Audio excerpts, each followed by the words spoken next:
What is it? What do you see? I don't know, sir. There.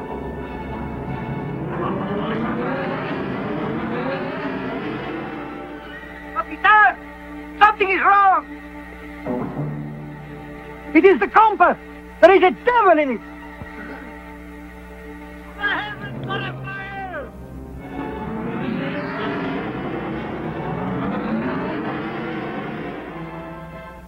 Monstro, Capitan. What manner of world is this new land we venture into?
The Bermuda Triangle.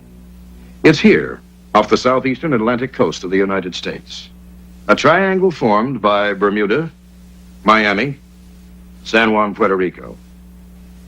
You are about to see a motion picture that will explore one of the strangest and most dangerous mysteries of our time. It's based on the best-selling book by Charles Berlitz, plus a staggering file of verified incidents, official records, and new evidence never before available. Much of the dialogue is word for word, as taken from flight recorders and the testimony of some of the people who were actually involved. Columbus's experience was just the beginning. For hundreds of years, strange incidents continued to occur in the same area, terrifying the superstitious crews of the ancient ships. Many of the stories were written up in the captain's log, like this one. For almost 2 weeks now, there has been nary a breath of wind, and we have remained becalmed, hopelessly adrift, this damnable Sargasso Sea. We seem clutched by an invisible force, a devil's hand that held us dead in the water. There has not been a hint of a breeze for days, yet there is the sound of wind. Strange lights were sighted on the mid-watch last. Keep off the port bow!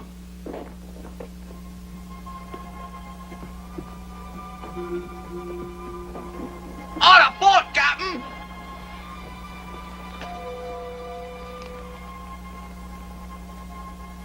But as she approached, we could discern no movement on deck.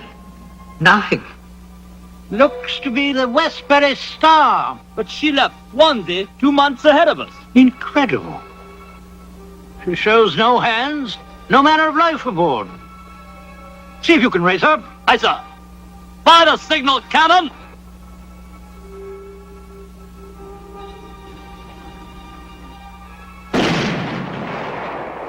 She's tripped for the wind on a port deck, Captain. Westbury Star! Westbury Star! If you hear us, please give a sign!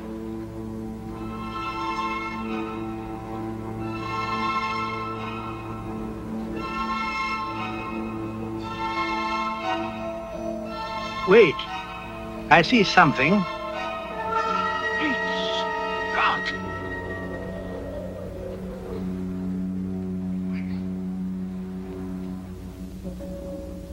She was manned by the dead and tacking to a brisk wind. But there was no wind, on my oath. No wind at all.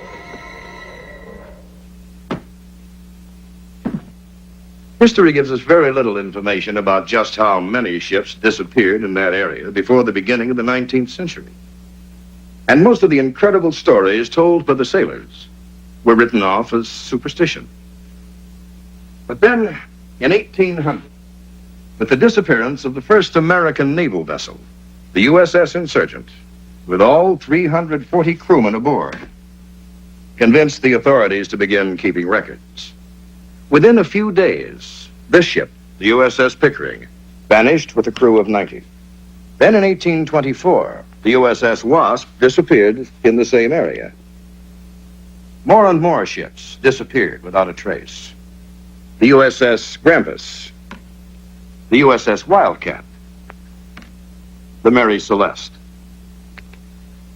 Then in 1881, an incredible incident took place when the American freighter Ellen Austin found a derelict ship west of the Azores. Oh, the Mayfair! This is Captain May of the Ellen Austin. Is there anyone aboard?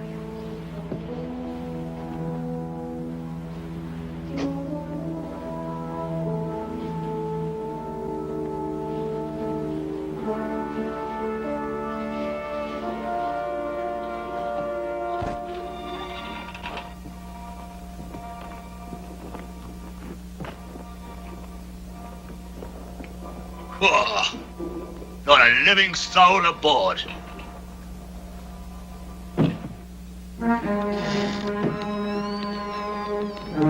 Noah, go on.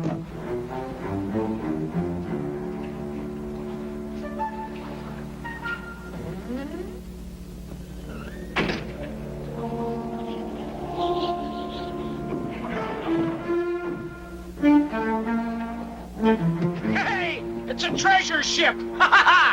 Silver bullion and raw silk from China. Should show a fine profit. We'll put a prize crew on board. They can sail her back to port with us, huh? Right, all right. Pick up the bow rig. You go after you check it out there. Hey, grab the money. Grab the money. Ah!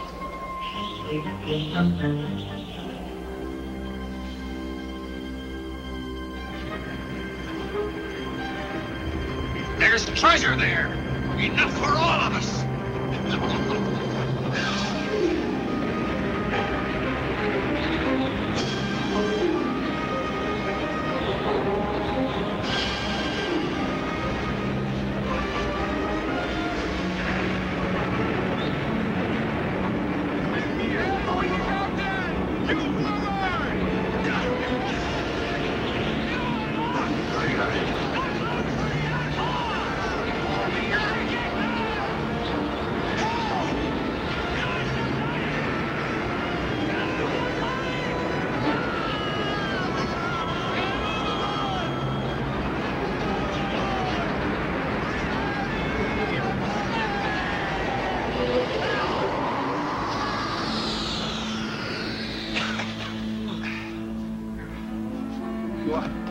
That Cosberry thing I ever saw in my life. Where's my prize ship? Where's my treasure?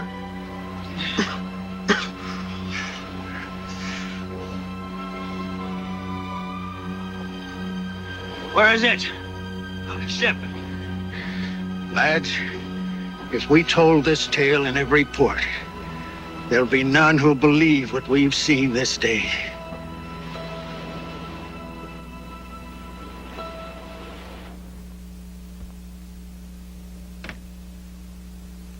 Ships and men continued to vanish in the ancient Sea of Fear. And then with the advent of air travel, planes began to disappear from the sky, just as mysteriously as ships did from the sea. This is the Naval Air Station at Fort Lauderdale, Florida. And it was here, over 30 years ago, that an extraordinary incident took place. An incident that was to give a new name to the old Sea of Fear. From then on, it would be called the Bermuda Triangle. The date was December 5th, 1945.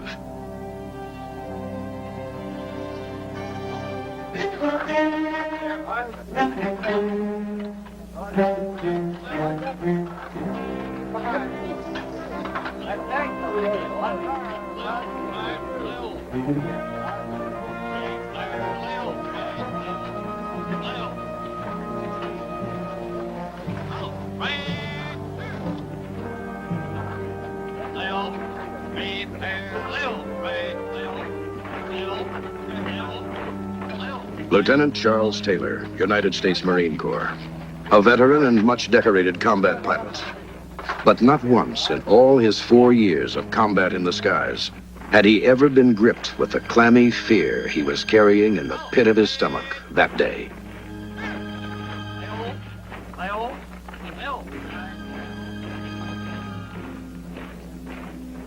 Lieutenant Taylor could not rid himself of the chilling premonition, and neither could another man assigned to Training Flight 19, Corporal Alan Cosnar.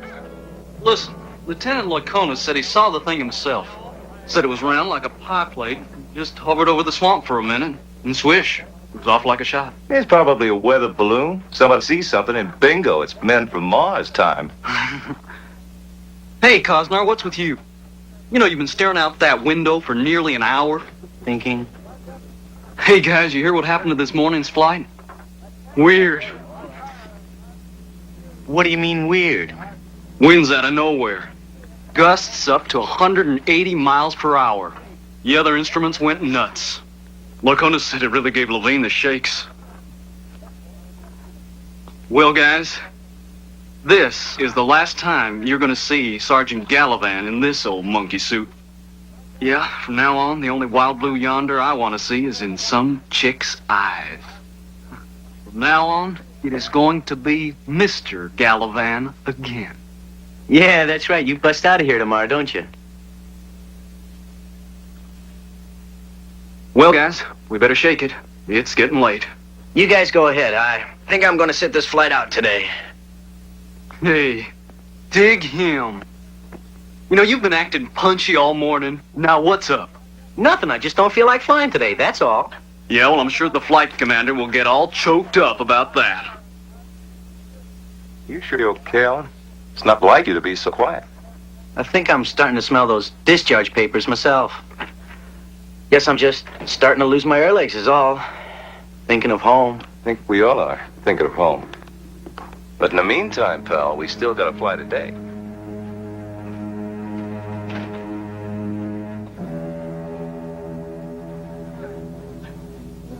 Hey, bossy, your laundry came back. They rejected it. Say, Whitey, what's all this jazz I hear about your flight running into gremlins this morning? Well, it wasn't in the book, I'll tell you that much. What happened? Well, we were about 35 miles northeast of base when all of a sudden we were hit by this really strong headwind. Our instruments went haywire. Started spinning like tops. The radio conked out. Anyway, we put down about 40 miles north of base. 2 hours late and about 10 years older. Any reason for it? We don't know. They're still trying to figure it out.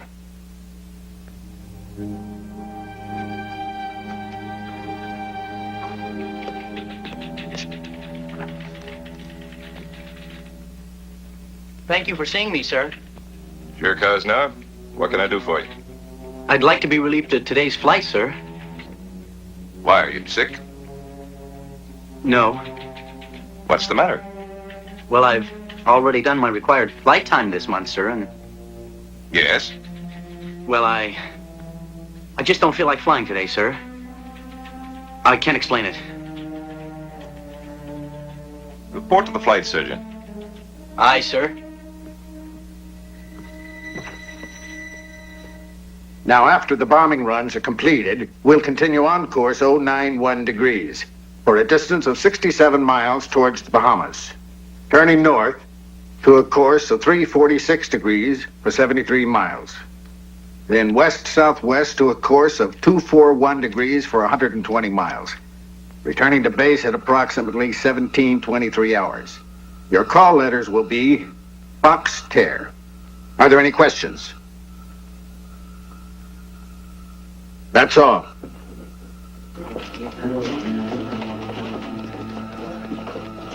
Excuse me, sir.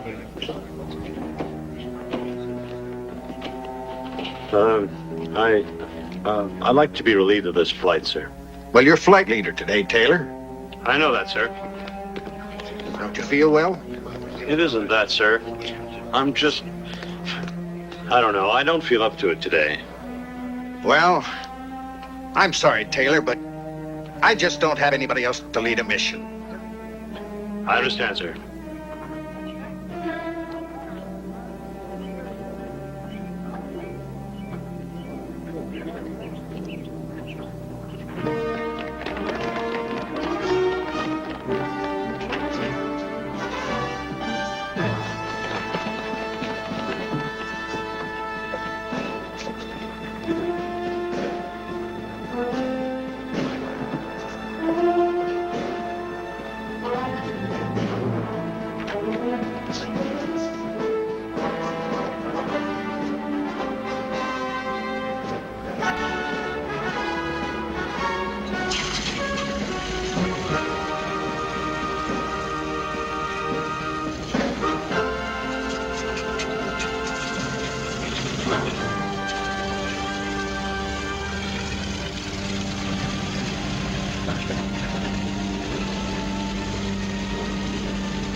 This is Red Leader to all hands. That last run was pretty sick. Remember, this is a precision drill. 545. Time 15:10 hours.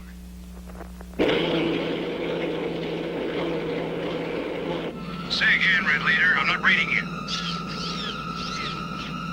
Something's happening with my instruments. This is Foxterra 28 calling Foxterra 36. My instruments have gone crazy. What's your heading? You read me, Powers? Foxterra 28, this is Foxterra 36. Hey, look, my instrument's malfunctioning too. Where are we?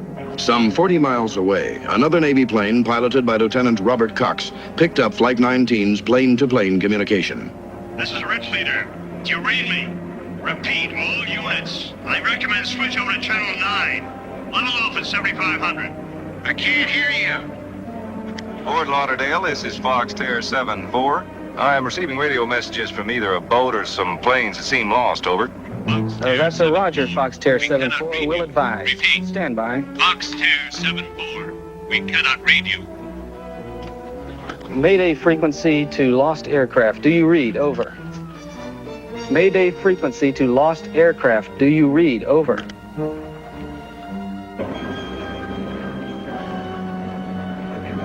What's happening, Powers? Boat or plane calling Powers. This is Foxterra 74. Please identify yourself so someone can help you. Fort Lauderdale calling Foxterra 28. Do you read? Over. Over. Fort Lauderdale calling Foxterra 28. Do you read? Over. Looks strange. Hazy. What's going on up there, Scully? Flight 19, sir. It sounds like they're lost. All their instruments are out.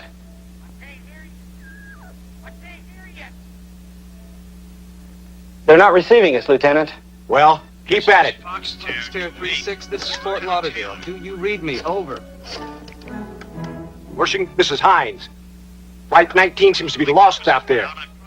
Better round up some volunteers for a rescue party. Right. On a double. Foxterra 36, Fort Lauderdale.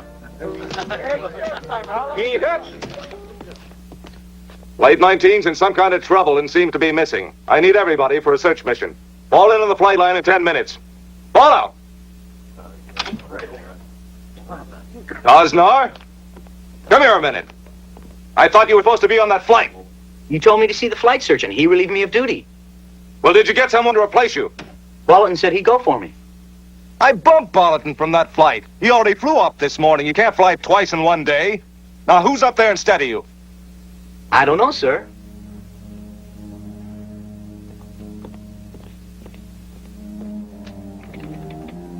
This is Lieutenant Wershing. I want a full report of all hands. That's right, Sergeant. I want to know where every man attached to this base is, and I want it on the double.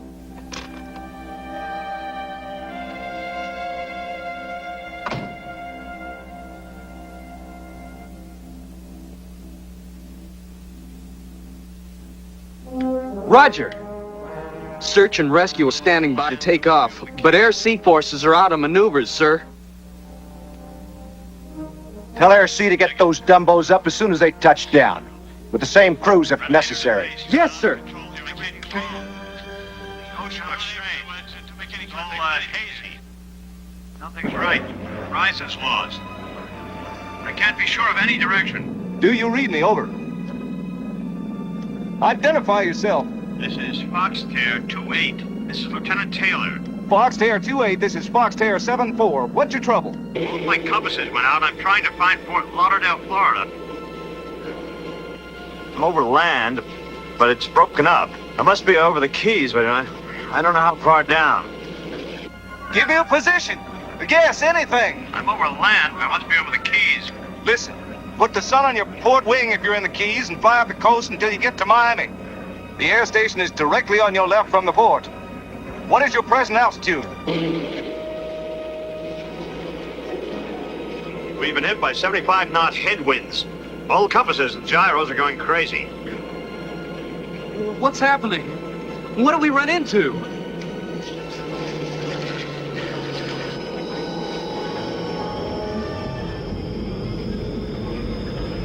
Hey, the ocean looks funny.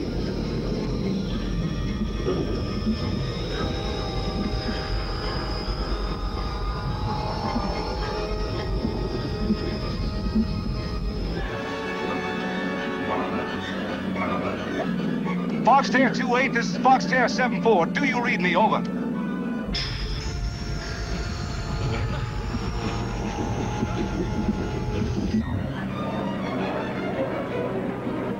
Can you still read me? Over. Can you switch on your RFF gear? Negative. What about your ZBX? Do you read?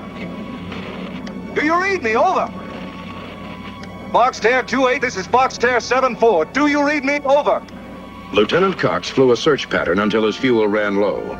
He heard intermittent transmissions the whole time from the units of Flight 19, but he was never able to communicate with them. Base stations and ham operators continued to pick up strangely fragmented transmissions from Flight 19 until after sundown. I can't see anything. You guys, no time out of touch with everything here. It's like a beach. It's like a beach. It's a crazy rainbow out here. Only seen in. They're all different kinds of colors. Then, in the darkening hours, the last and most bone-chilling transmission ever heard from Flight 19. Don't follow us. Don't follow us. There's a blinding light on my face. Stay away. It's we keep putting. They look as if there was some vehicle, something from outer space. Even as the ham radio operator was twisting his dials frantically, 30 aircraft from the USS Solomons already were hard into the search. The highly trained and specialized search and rescue squadrons were ordered out, and under a siege of pressure, the Navy began issuing regular bulletins. From the Commandant's Office, Naval District. Regular air-sea rescue operations were implemented at 16:20 hours this date, according to standard operating procedure. Delayed returns of training flights are routine, and no problems are expected in locating the overdue aircraft at this time.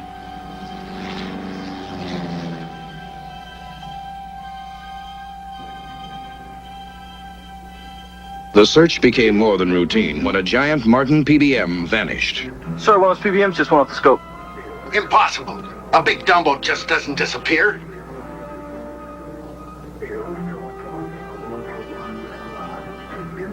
At 0600 hours this date, the entire Atlantic Fleet forces began a 1,000-mile sweep of the Bermuda Triangle seas.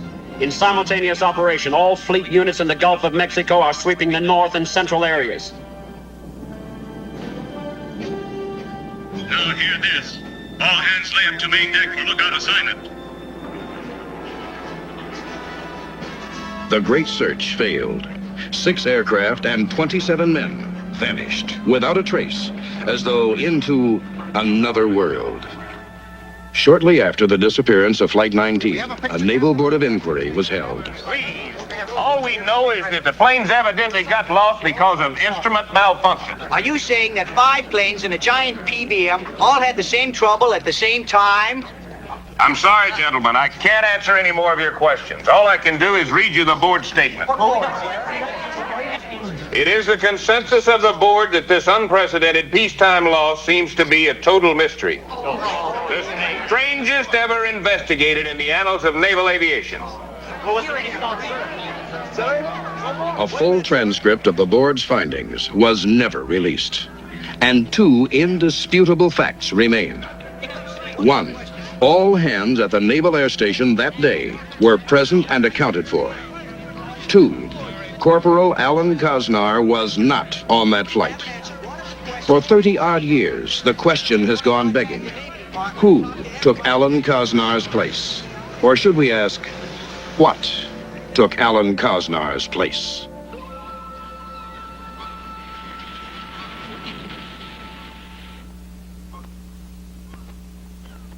Somewhere out here, something or someone is swallowing up ships and planes and people at the rate of 1 ship or plane a month.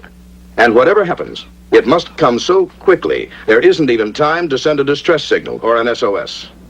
Is there a reasonable explanation for these disappearances?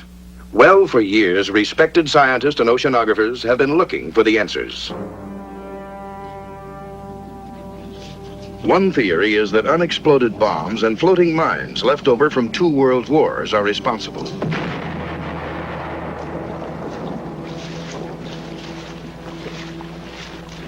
But in the hundreds of mysterious disappearances, no debris has ever been found, not even so much as an oil slick.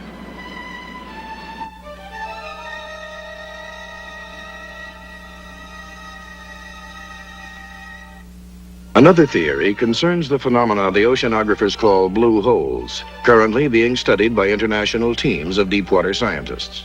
These so-called blue holes are basically vast networks of caves beneath the sea.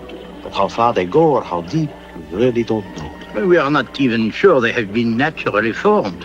In some cases, they resemble metro tunnels. They are like colossal sponges. The change of the tides causes tremendous pressure changes within the caves, making strong whirlpools on the surface.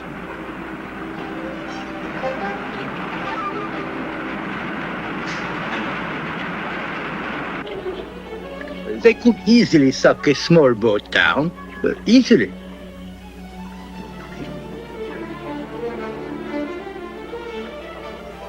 Our divers have seen such instances. Small craft, yes, but not great ships, and certainly not an aircraft. For that, you must look elsewhere. It is interesting to note how many disappearances the authorities credit to underwater earthquakes. Such upheavals have been known to create immense tidal waves.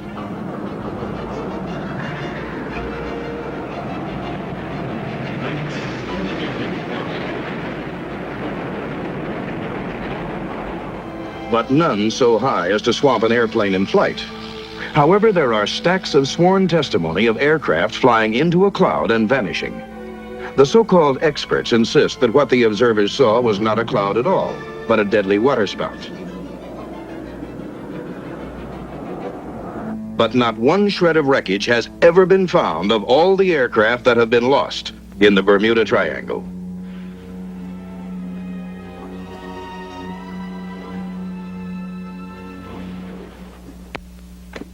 Miraculously, there have been a few people who have lived through mysterious incidents in the Bermuda Triangle and who have come back to relate what happened to them. One such person is Captain Don Henry. We were 3 days out of Puerto Rico, towing a long barge of 2,500 tons. I remember it well.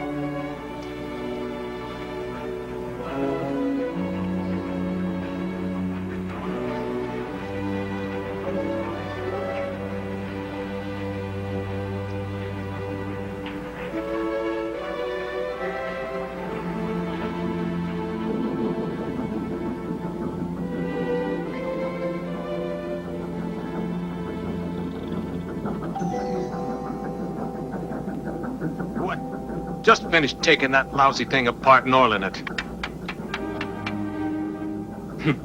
Chavez!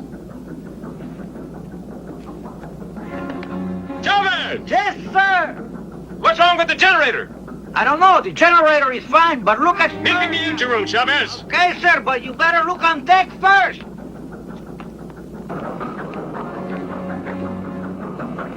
Generator still working? Yes. Sure, Captain. Like I say, it's fine. But listen now. Why is there no power? I don't know, but listen, I think you should see something.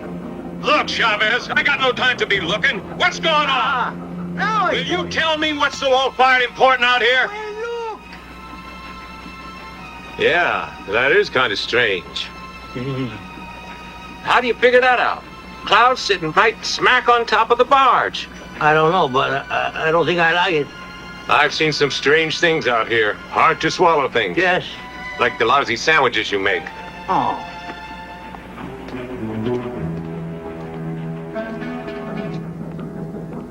Must be a short in here someplace.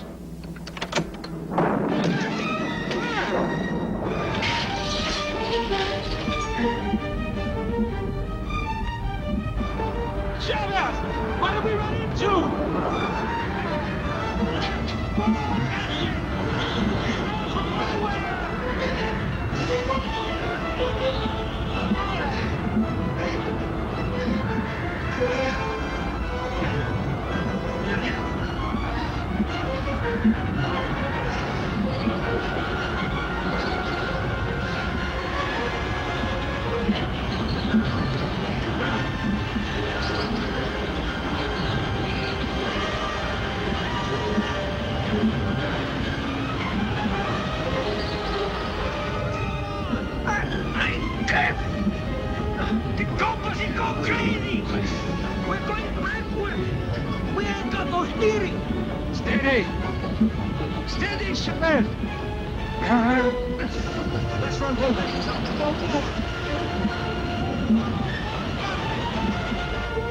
Steady.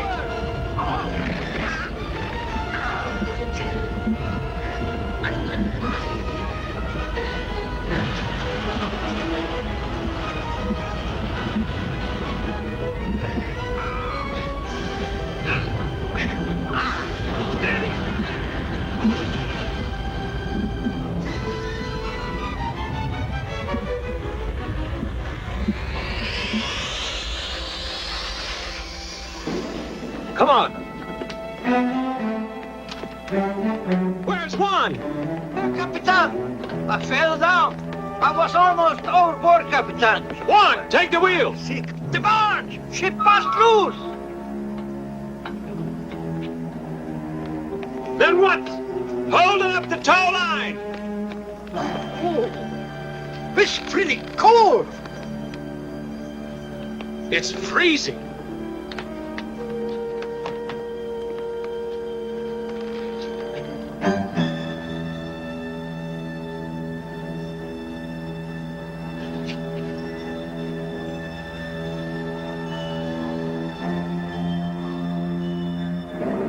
In 25 years at sea, I never saw the like. A freezing cold in the middle of August. Yet the rails were as hot as steam lines. Something in that strange cloud had sucked up the energy of our generators and our engines. Sucked up the heat of the day itself. Something that wanted us. Tried to pull us into that cloud. A Swedish oceanographer suggested that the barge had been caught up in a waterspout. But Captain Henry was an old salt. He knew a waterspout when he saw one, and he swore that wasn't what he saw. Besides, a waterspout wouldn't have explained the unusual warmth of the tug after the incident, or the loss of electrical power. Of course, the newspapers paid little attention to what happened to 4 seamen. But it was quite another story sometime later, when 1,500 people were stranded in the Triangle. It was April 3rd, 1974, and the world's most luxurious liner, the Queen Elizabeth II, was making 35 knots, 100 miles south of Bermuda, while a Coast Guard cutter followed, keeping the giant ship in sight and on their radar scopes. What the? She's gone. Who's gone? The QE2. She was here on the last sweep. Then just disappeared. Well, don't we still have visual contact with her? I don't know, sir. Yeah, she's still out there. Maybe so, but she sure ain't on this scope.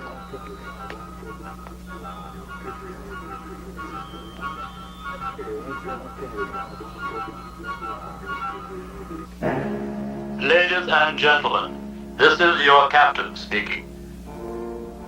May I please have your attention? Please accept our apologies. We are experiencing a minor technical difficulty.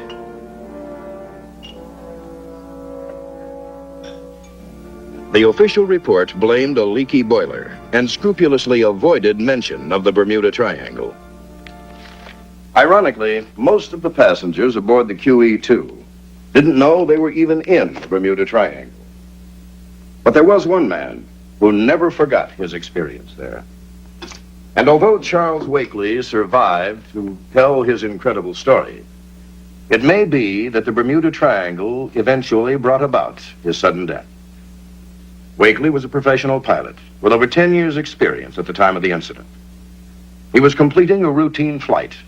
After dropping off charter passengers in Nassau, he was on his way back to Miami.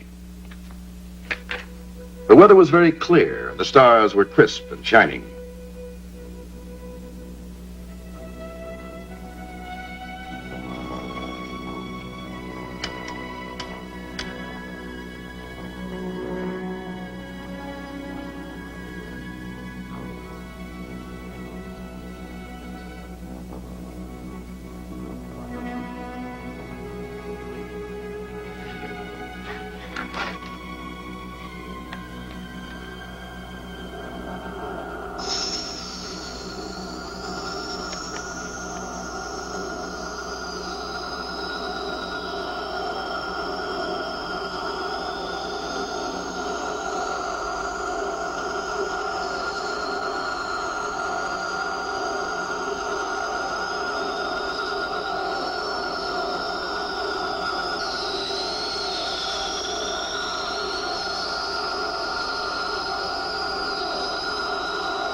From that moment, Charles Wakely was determined to explore the mysteries of the Bermuda Triangle. Bermuda Triangle, case history number 31. Alice Johnson. Subject was flying from Bermuda to Miami. Halfway to destination, subject had an encounter with an unknown force. Yes, I admit the glowing wings, the eerie light, the same feeling of horror, just like the other pilots who don't want to talk about it. Wakely's research ended tragically that night in 1974. The killer and the motive are still a mystery. I'm frightened. I want to forget this thing. I want to go on living. Just what is out here? Is it some unseen force in the air? Or on the surface of the water? Or maybe lurking below? Some anomalies are known to exist out here. For instance, most seamen and pilots are aware of two navigational quirks in the Bermuda Triangle. One is called dead spots, which causes radios to go out.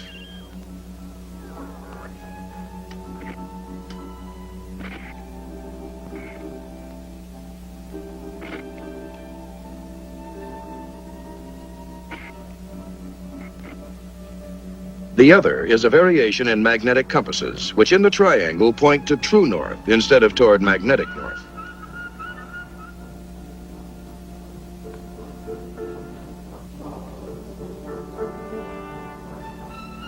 And there is another mystery of the Bermuda Triangle that no one can deny, because you can see it, touch it.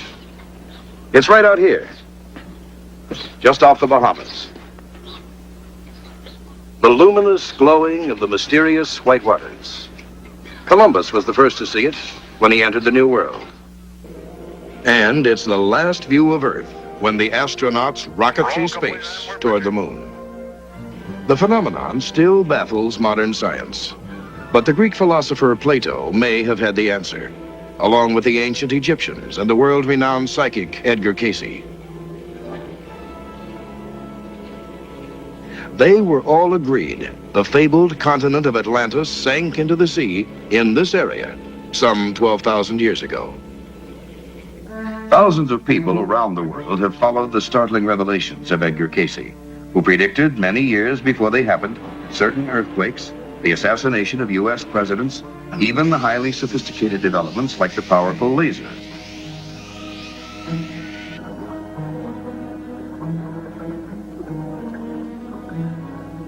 Could the white waters somehow be connected with Cayce's claim that Atlantis is lying underwater, here off Bimini?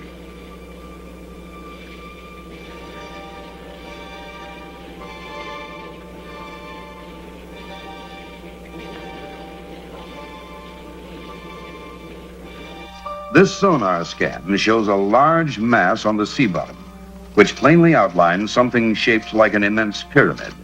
The height is estimated at 420 feet, with a base of 540 feet, very close to the dimensions of the Great Pyramid of Egypt. Almost 100 prehistorians and archaeologists believe that the lost world of Atlantis did exist. These scientific investigators place Atlantis exactly where Plato, the Egyptians, and Cayce said it was, at the bottom of the Atlantic Ocean. In 1940, Edgar Cayce predicted the first portions of Atlantis would be discovered off Bimini in 1968. As if to fulfill this curious archaeological prediction, 28 years later, in 1968, oceanographer Dr. Jane Manson Valentine and 3 associates discovered an extensive wall of irregular stones, shaped and accurately aligned, forming what is now known as the Bimini Road or Wall, whose exposed section alone measures over 900 feet long.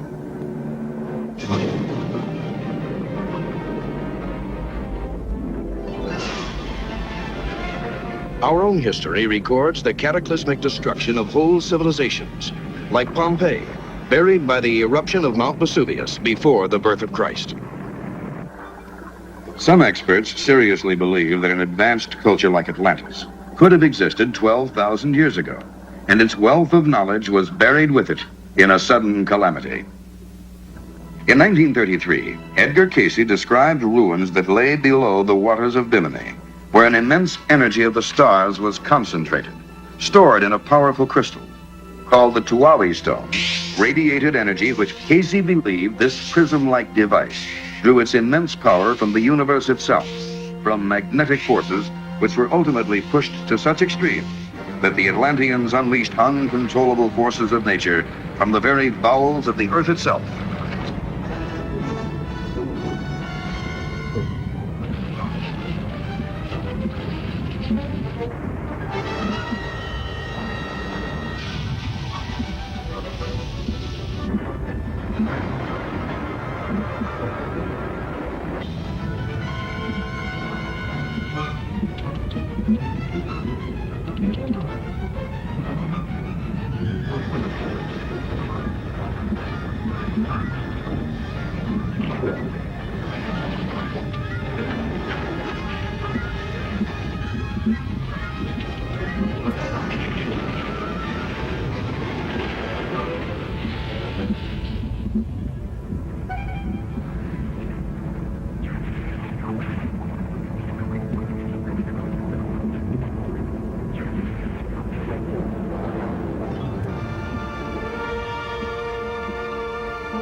Were Plato and Edgar Casey correct? Is Atlantis here, under the water off Bimini? And what about that powerful Tuawi stone Casey spoke of? That magnetic force crystal that harnessed the awesome power of the stars? Could it still be down there somewhere, below the waters off Bimini? Perhaps still active?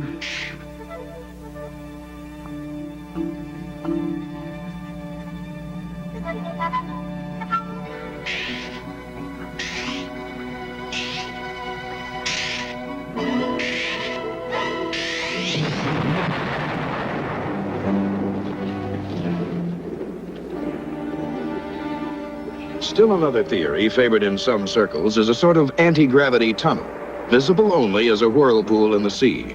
An inverse magnetic field capable of altering the molecular structure of any physical property entering it.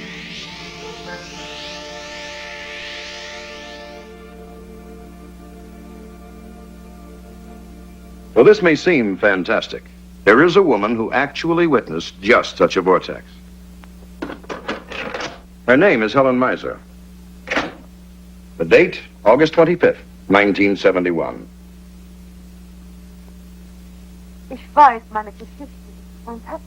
I know my story sounds very fantastic, but it is true. Please believe me, I knew nothing of science or such complicated things as gravity. On that day, I was just a tourist, enjoying my flight from Miami to Nassau on a beautiful sunny morning. Good morning, ladies and gentlemen. Breakfast will be served in a few minutes.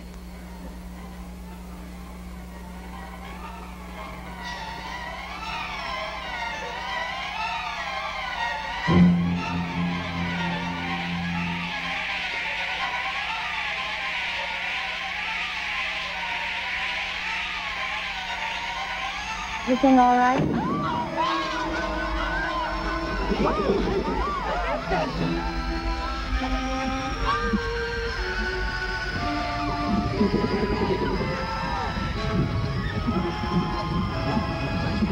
Forward. Fasten your seatbelt, please. Yes, fasten your seatbelt. Please, put your tray on. Fasten your seatbelt. Seatbelt, please, everyone. Ladies and gentlemen, may we please have your attention? Captain Marshall has just informed us that it may be necessary to make an emergency landing.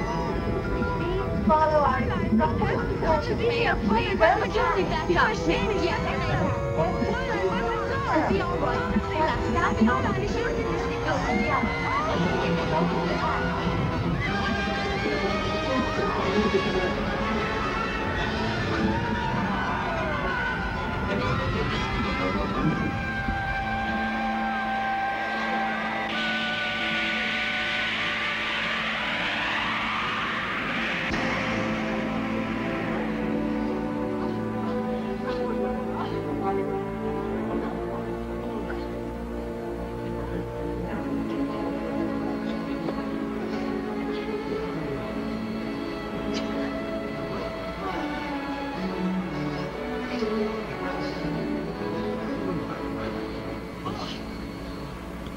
If someone had told me that such things could have happened in the Bermuda Triangle, I would never have believed them.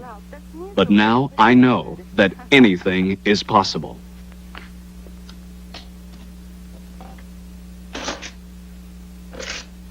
Terrified and near panic like the other passengers, Elaine Misa completely forgot the camera she was holding. So she didn't get a photograph of the strange whirlpool. But later, she and other passengers aboard Flight 51 compared accounts of what they had seen. And she drew this picture of the vortex. Frau Misa was a very lucky woman. She survived a terrifying experience with a magnetic vortex. Others have not been so fortunate. Like pilot Carolyn Koskio and passenger Richard Rosen's encounter with a time warp that apparently sent them through a window into another dimension.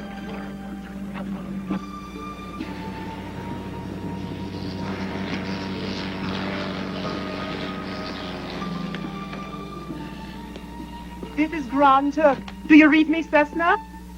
Cessna, this is Grand Turk calling. Do you read me? Does that look like Grand Turk down there? Yes, deserted. Deserted? Are they crazy? The island's shaped like Grand Turk. There's nothing on it. I can hear them, but they can't hear me. Something must be wrong with their radio. Not just our radio. It must be blind. It's clear as a bell out there.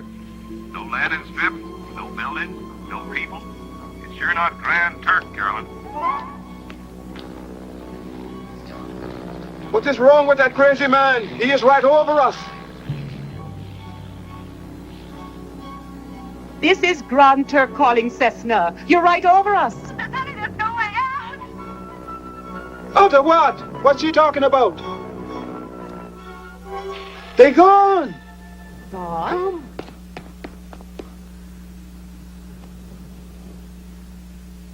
Carolyn Koskio's plane was never heard from or seen again. This is the view over Grand Turk Island. Why couldn't Miss Koskio or her passenger see the buildings and landing strips below?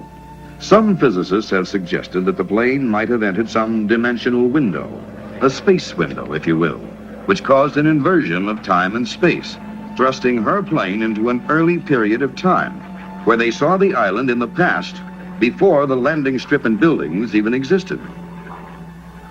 Sounds fantastic, doesn't it, this traveling in time? But the experts insist that it's theoretically possible. And eyewitness accounts of ships and planes suddenly appearing and then quickly disappearing have been coming out of the triangle for years. In 1881, a very special naval cadet of the British Royal Navy, aboard the HMS Inconstant, reported seeing the Flying Dutchman suddenly appear in a strange phosphorescent light, only to disappear moments later.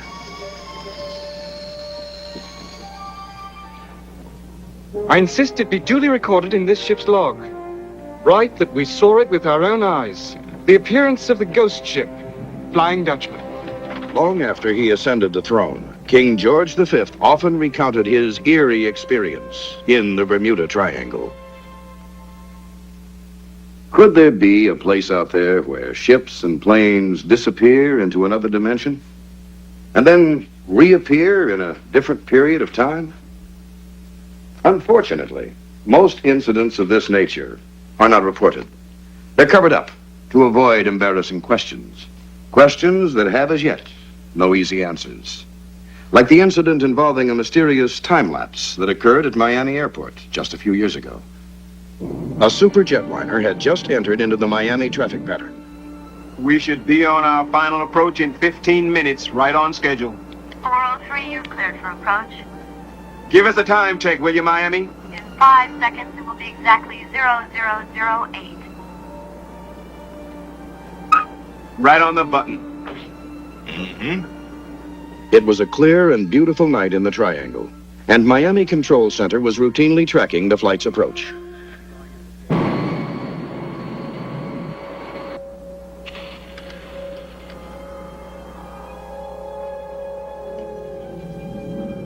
What's the matter? Where'd that weird haze come from? Yeah. I never saw anything like that before at this altitude.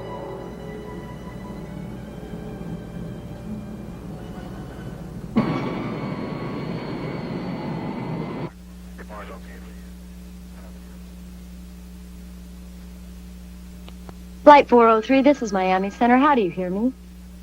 Jack, I think this flight is having radio problems. Flight 403. If you read me, please respond on emergency channel. I've just lost Flight 403. Jimmy Peters. Yeah, this is air control. We just lost contact with 403. About 20 minutes from us. Yeah, right.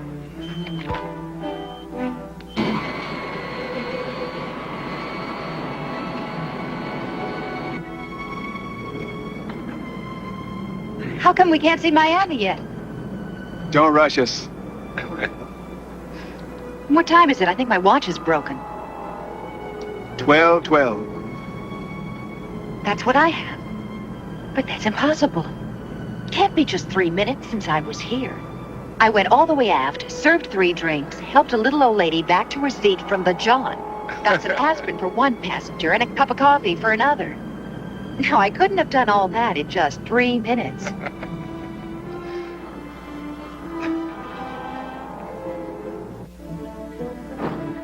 Have the Coast Guard search and rescue standing by. They may have ditched about 225 miles southeast. Okay, let me look at it, honey.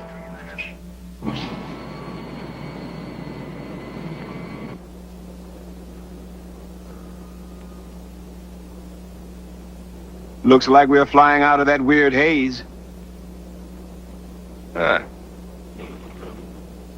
That's strange.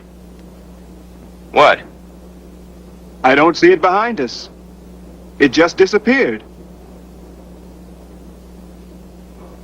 Yeah.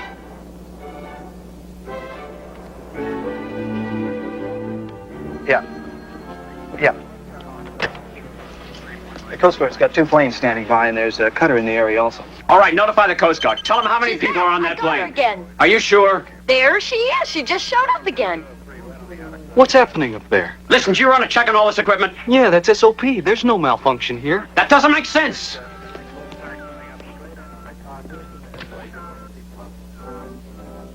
This is Peterson. Tell the Coast Guard to stand down.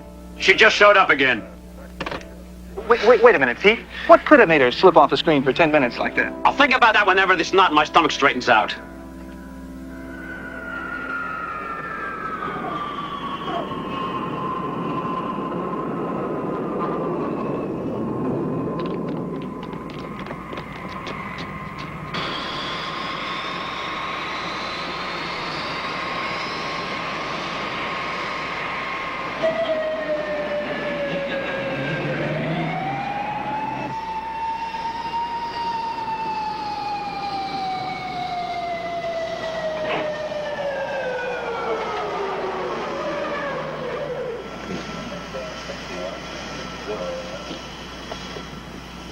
Pete!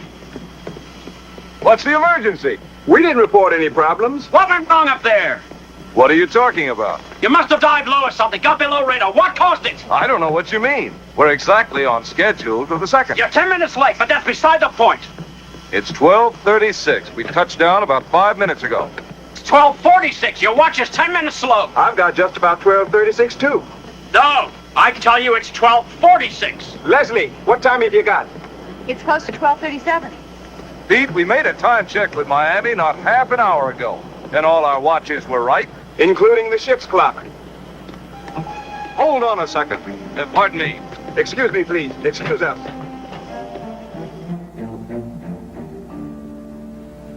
$12:37. Exactly what we have.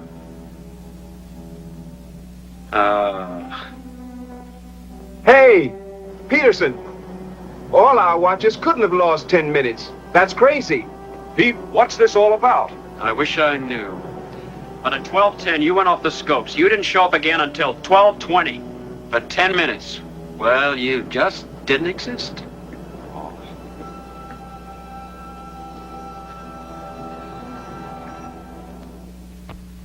Just what did happen to this giant ship of the skies? It seems highly unlikely that all the crew's watches and the ship's clock would have been precisely 10 minutes slow. But could Flight 403 have passed through the tip of that dimensional window, disappearing, then reappearing 10 minutes later, stopping the passage of time on board the plane, holding it suspended somewhere in the fourth dimension? Is it possible? Based on Einstein's complex unified field theory, many scientists believe that strong concentrations of magnetism, such as occur in the triangle, might actually alter the molecular structure of matter, causing it to disappear, or even be pulled into another dimension. Following publication of his startling book in 1955, Dr. M.K. Jessup, the world-renowned astronomer and scientific philosopher, received a letter that was to add a new dimension to his life's work. Dr. Jessup's book had called upon his colleagues in the scientific community for a reappraisal of Einstein's disturbing unified field theory. But he was totally unprepared for the letter.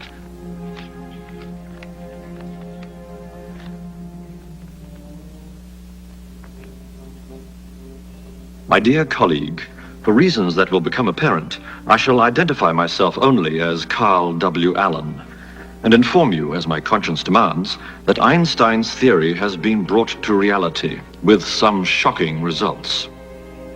The Philadelphia experiment was the code name for secret tests conducted by the Navy in October of 1943 aboard the USS Eldridge, a destroyer that had been specially fitted with unique electrical and electronic equipment. For all intents and purposes, the tests were for camouflage development. Based upon the Einstein calculations, the Navy had 4 huge generators especially designed and built. These were to produce massive flux fields, which, when counterposed, would create an envelope of sorts about the test ship, a magnetic smoke screen, if you will. We've installed 4 generators on the destroyer. 1 on the flying bridge, 1 amidships, and 2 aft. When we begin this experiment, the varying potentials of the generators should alter the structure of the atmosphere around the ship, resulting in a color combining with the sea. You mean to make the destroyer invisible? Not strictly, sir. The ship will be hiding under a traveling magnetic canopy of sorts. We're ready, sir. Good. Please be seated, sir. Proceed with the countdown. Now hear this! Now hear this! All stations stand by for ready report. Station 4, all systems. Station 6, after bank loops closed and reading. Shunt power to start. We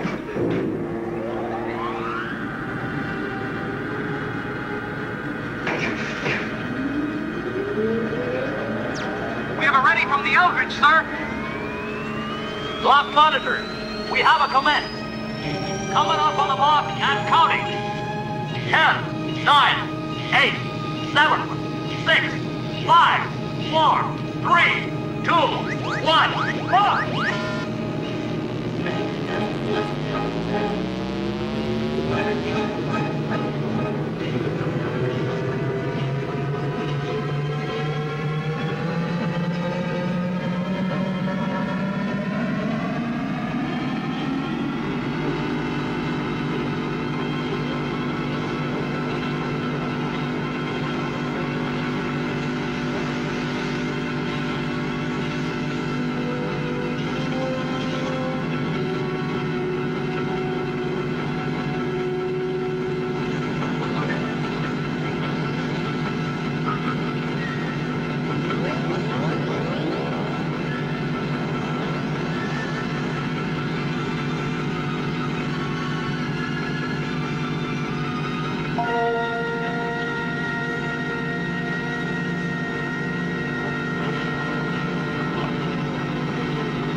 Now hear this. We have complete success. The Admiral congratulates ship company of the Eldridge. Today we have made naval history. Very good.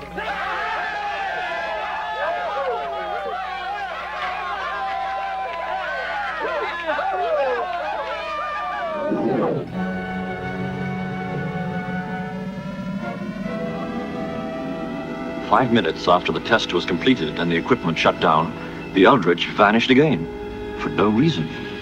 It's coming back. The Eldritch reappeared just as suddenly a few minutes later.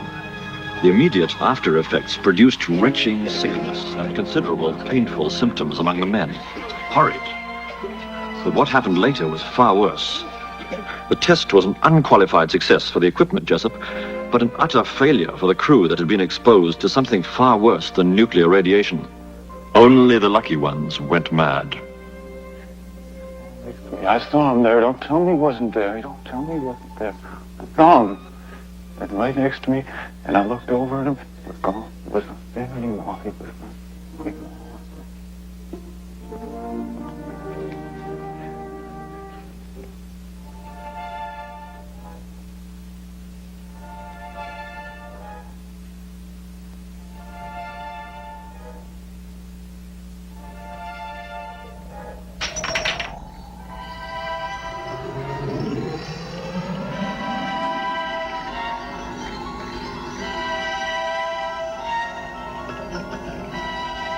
Many of these poor men continued to experience a trans-dimensional phenomenon, completely destroying any chance they may have had for normal lives.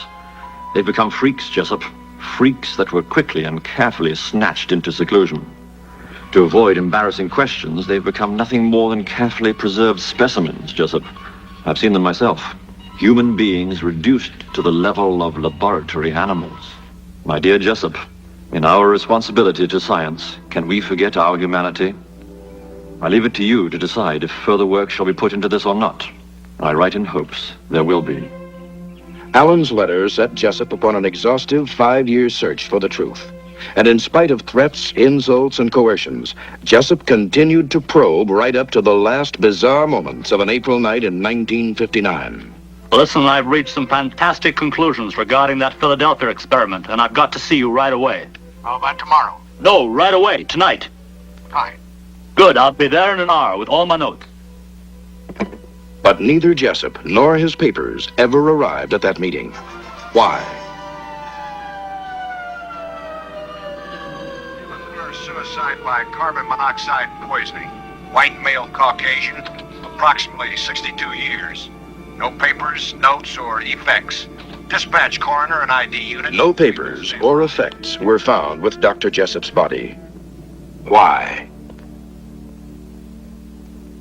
Did such a fantastic project as the Philadelphia experiment ever really take place? We don't know for sure. But to date, at least a dozen books have been written about it. The key question is this. Did the government have a top-secret project involving the Eldridge and an application of Einstein's unified field theory? A Princeton scientist who claimed he worked on the early stages of the project says that he saw a handwritten sheet of complex mathematical calculations pertaining to the project, and that he recognized the handwriting as that of Albert Einstein himself. Some people claim that high-ranking research officers persuaded the Navy to let them use this ship, the Eldridge, just as soon as she was built. Interestingly, the logbook for the Eldridge is missing. The pages for the first 3 months of her service. Why? This is a picture of the dry dock where the Eldridge was built, filed top secret for 22 years. Another interesting note is that the Eldridge later experienced an unusually high desertion rate. For some reason, her crewmen kept jumping ship in greater than average numbers. Could it be that there was still some lingering after effects of that mysterious experiment? In this era of vigorous investigative reporting, as demonstrated by such exposés as the Pentagon Papers and Watergate, we find it baffling that even after 35 years, witnesses still refuse to talk about the Philadelphia experiment. And it is worthy of note that the Office of Naval Research categorically states that the incident never took place. This is the book by Jessup, which sparked Allen's letter. In it, Dr. Jessup theorizes that UFOs appear and disappear in a Bermuda Triangle, using much the same techniques as were reported in the Philadelphia experiment. For instance, there's the widely publicized incident that took place on January 7th, 1948. It involved a flight of P-51 Mustangs and a UFO spotted in the skies over Fort Knox, Kentucky. The police subsequently passed on the reports to nearby Godman Field at Fort Knox. Tower. Yes, sir. Lieutenant, it's the CO. This is Lieutenant Michaels. Yes, sir. We've had visual contact with whatever it is for the last 5 minutes. No, sir. I checked with Wright Field. They have no experimental aircraft in the area. No, sir. I have no idea what it is. Yes, sir. Where is it? It's right out there. Well, sir, it seems to be gold. It's round. It has a red border at the bottom and a red border at the top, but only intermittently.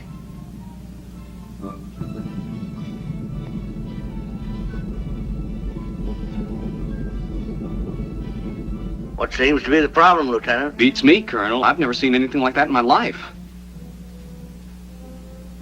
Excuse me, sir. There's 4 P-51s approaching from the south, probably on their way to Stanford Field. We'll contact the flight leader. Tell him to take a look at it. Yes, sir. This is Godman Tower to flight leader of flight approaching field. Come in, please. Over. This is Captain Mantell, flight leader of Flight 451 to Godman Tower. Over. Captain Mantell. How do you read me? Over. I read you loud and clear, Godman Tower. Over. Captain Mantell, request you change to radio frequency. The flight leader was Captain Thomas Mantell, a veteran World War II fighter pilot, one who'd survived many missions over enemy territory. 1991. Roger, over. Flight leader Mantell, there is an unidentified aircraft in your area. Approximate heading 210 degrees. Request you investigate. Over. This is flight leader Mantell to Godman. Will do. Changing course to 210. Roger. Godman Tower, this is Lieutenant Campbell. I'm reading low fuel. Request permission to stand down. Over. Godman, this is Johnson 451. Ditto that request. Over. Roger. Permission granted.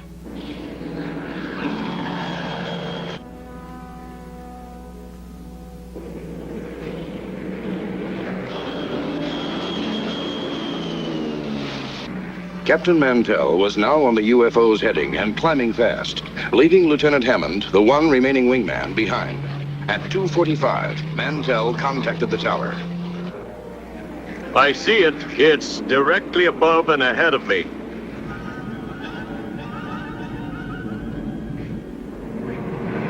Ever see anything like this before, Hammond?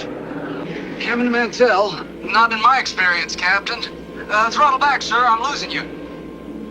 Godman, this is Mantell. I have the bogey fixed now. I'm closing in on it. Tower to Mantell. Can you describe it? Mantell to tower. The object appears to be a metallic substance of tremendous size. He's getting closer to it. Where are they? Right there, sir. Can you see him? Mantell to tower. The object in front of me is completely unreal. I'm going to try to close in for a better look. I'm going to 20,000 feet. Level off, Captain, until I regain visual contact. Do you read me?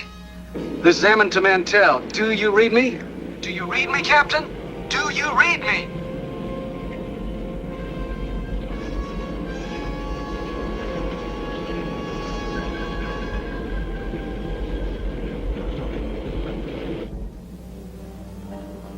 Tower to Mantell. Do you read? Over. Tower to Mantell. Come in, please. Over. Godman, this is Lieutenant Hammond. I've lost visual and radio contact with flight leader. Is he reading you? Over. Stand by, Hammond. I can't see him anymore either. And that thing, it's gone into the clouds. This is Godman Tower to flight leader Mantell. Do you read? Over.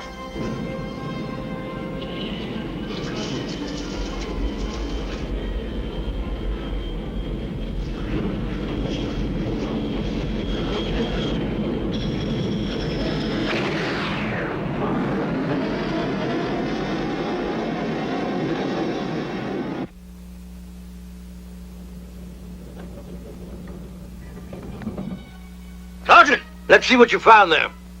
Here you are, sir. A thorough review was made of the many eyewitness accounts, which all agreed. Mantell's plane exploded at 3:15 p.m. But when the pilot's watch was found, it had stopped at 3:10, 5 minutes before the explosion. In aircraft disasters, the wreckage always includes large structural pieces and intact parts.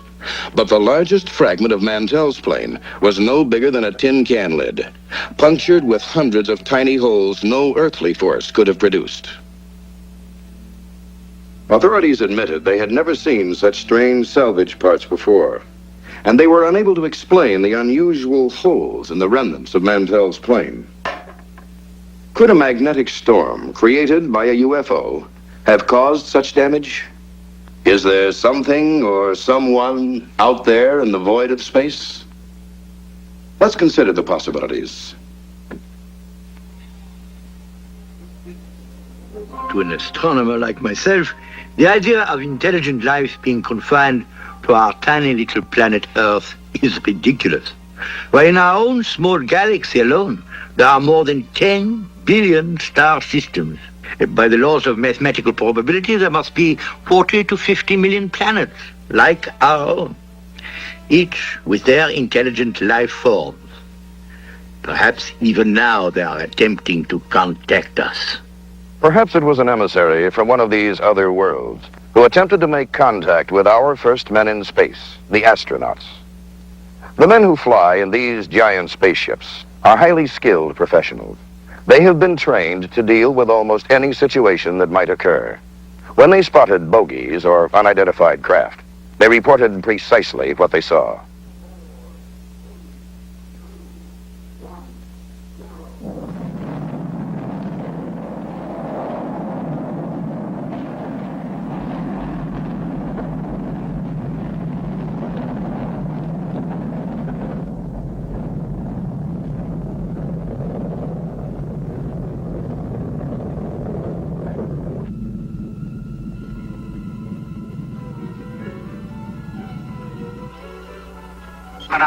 Here, you open on your 8? Last clear. 7, go ahead. Bogey at 10 o'clock high. This is Houston. Say again, 7? So we have a bogey at 10 o'clock high. Roger. Chevy Control here again. The reference in that conversation was bogey. This is Gemini Control in Houston at 4 hours, 24 minutes into the flight.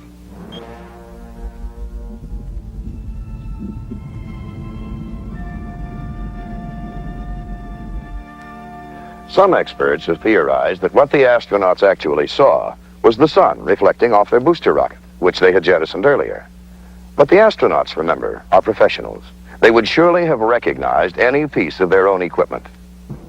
Records of UFOs, as well as some probable encounters, appear not only in the Bible, but in the written and oral histories of every culture in the family of man.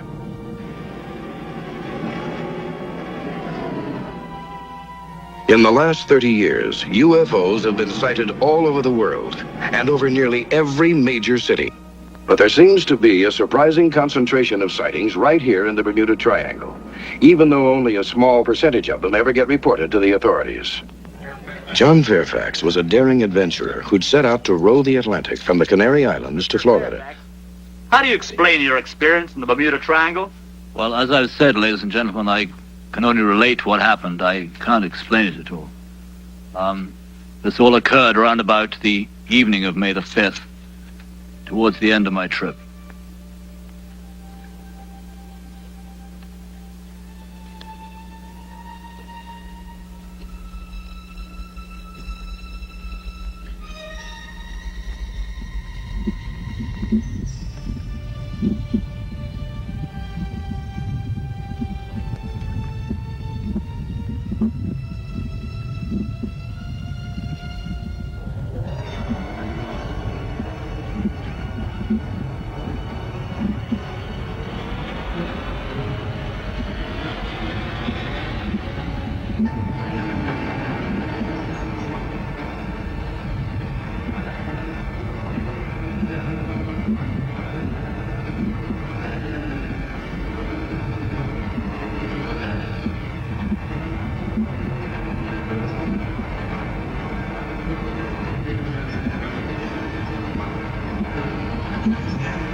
No.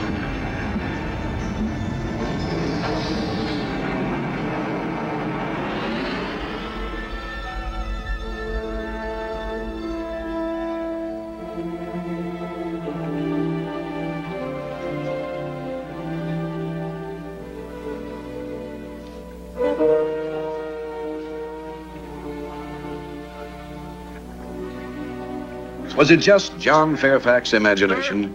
Maybe. But how do you explain another man who had the exact same experience in the Triangle? It was just a month or so later when John Carpenter was guiding his charter boat on a run from Bimini.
This strange incident was reported in Richard Weiner's book, The Devil's Triangle.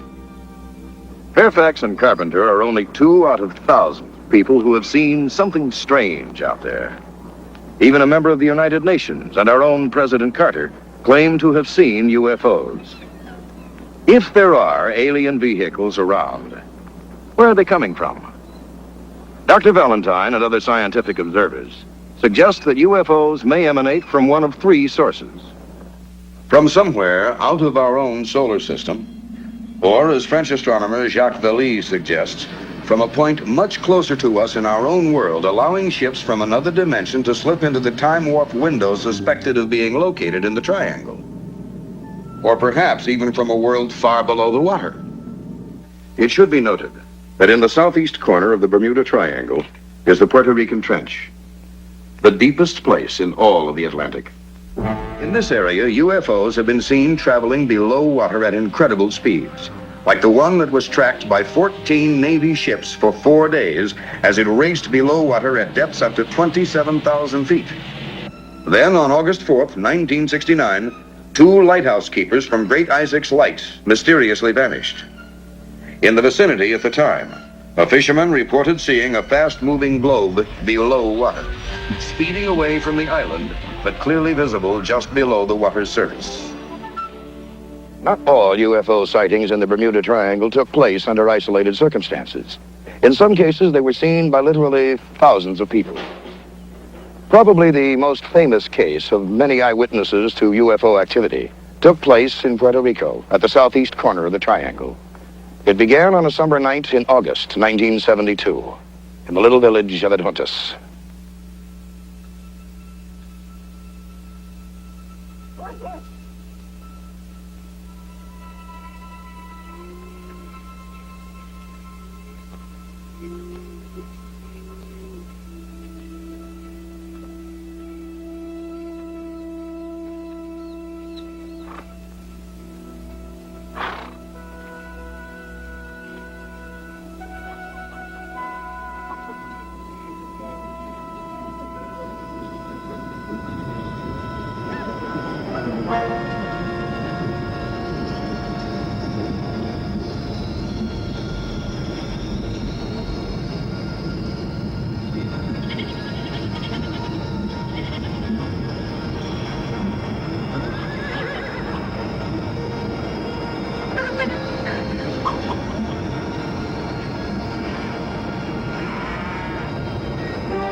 Eso es.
Esto sí está poniendo chévere. No cambies de estación. Aquí viene la salsa para que se gocen y para saludar a María y a Nilda. Gózate con la salsa.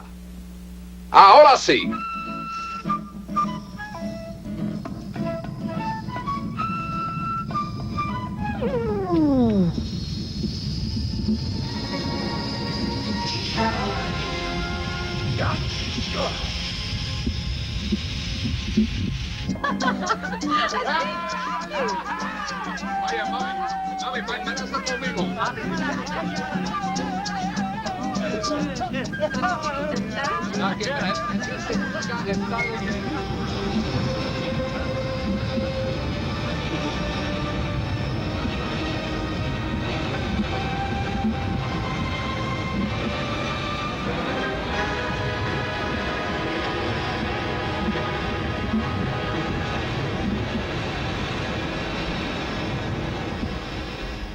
Once more, people disappeared, never to be heard from again. Then, just as suddenly as it had begun, the UFO sightings stopped.